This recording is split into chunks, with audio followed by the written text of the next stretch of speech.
I think probably one of the decisions for leaders in art school situations as to whether they want to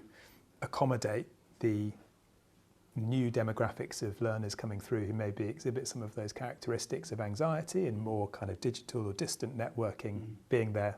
typical habit, or whether they want to lean into the studio as kind of one of the superpowers of the art school to suggest a different way of being again, that maybe could, with the correct kind of scaffolding or support systems in place, help those students overcome some of the challenges they might face and sort of, again, kind of what was it, habits of mind, kind of change those habits of minds in a healthy way. And I'm quite interested in thinking about the notion, the Dutch Institute of Art has a postgraduate program which is peripatetic, and they don't have a building, and I think I'm getting these details right, and they meet once a month in different parts of Europe. Obviously Europe's changed a bit in the last few years, and flights have an implication, but essentially their bus to school, art school, is a Ryanair or EasyJet to whatever part of Europe.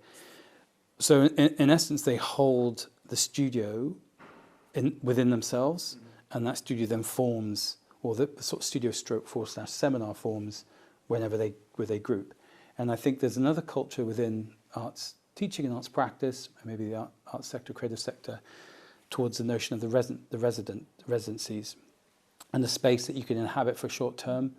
and it's a kind of constructed space, either really practically and formally, and it has a system around it, includes residential place to stay, so it's kind of taking all those things are taken care of, so you can actually be present. And again, it's temporary. So again, this notion of a fixed studio is problematic, and I can't help but always refer, and I do this increasingly, refer to the Daniel Buren essay from 1971 he wrote about the studio, and they were painting studios white in the 70s, and he was bemoaning the fact there's this kind of trajectory from white studio cube to white mausoleum museum, and it's still the same. I've just signed off with the text painting the MA studio white again, and every year I scratch my head and go, why are we painting it white?